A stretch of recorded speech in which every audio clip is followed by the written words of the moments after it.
લોકસભા ચૂંટણી 2024 પરિણામ જાહેર થઈ ચૂક્યા છે। ગુજરાતમાં ભાજપના અમિત શાહ અને સી.આર. પાટીલ સૌથી વધુ મત મેળવી ચૂક્યા છે। જો કે કેટલાક મતદારો એવા પણ છે જેમણે એક પણ ઉમેદવારને વોટ કર્યો નથી।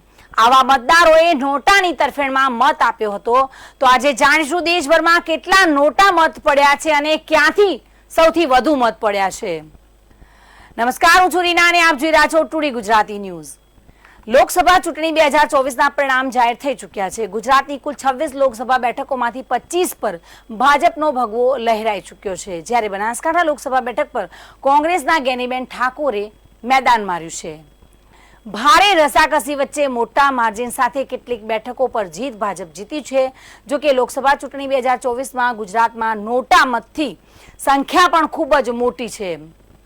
ગુજરાત લોકસભા ચૂંટણી 2024 માટે કુલ 4.97 કરોડ મતદાતાઓ એટલે કે 4,97,00,000 મતદારોએ મતદાન કર્યું હતું, જેમાંથી 4,49,252 મતદારો કોઈ પણ ઉમેદવારને મત આપ્યો ન હતો, એટલે કે 1.56% મત નોટામાં પડ્યા હતા, જેમાં સૌથી વધુ નોટા મત 29,655 છોટે ઉદેપુરમાં લોકસભા બેઠકમાં નોંધાયા છે, જ્યારે અમદાવાદ પૂર્વ લોકસભા બેઠકમાં સૌથી ઓછા નોટા મત 10,503 નોંધાયા છે અને નોટાની તરફેણમાં સૌથી વધુ મત ઇન્દોર લોકસભામાં જોવા મળ્યા છે, જેનો આંકડો અધધ કહી શકાય 2 લાખથી પણ વધુ હતો। 2019 લોકસભા ચૂંટણીમાં બિહારના ગોપાલગંજ લોકસભા બેઠકના મતદારોએ નોટાની તરફેણમાં 51,607 મત આપ્યા હતા અને ચૂંટણી પંચના આંકડા પ્રમાણે 2019 લોકસભા ચૂંટણીમાં ગુજરાતના 3,96,580 મતદારોએ નોટામાં મત આપ્યા હતા।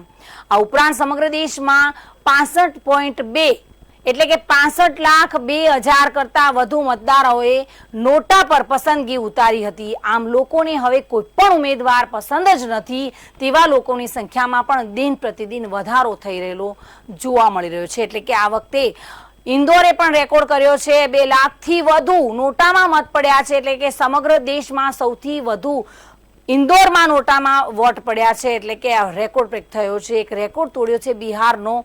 2019માં આ રેકોર્ડ બિહારે કર્યો હતો અને આ વખતે ઇન્દોરે તે રેકોર્ડ તોડ્યો છે, એટલે કે નોટા ઘણા લોકોને ઉમેદવાર બિલકુલ પસંદ જ નથી હોતા, જેના કારણે નોટાની પસંદગી કરે છે અને નોટામાં પોતાની પસંદગી ઉતારતા હોય છે।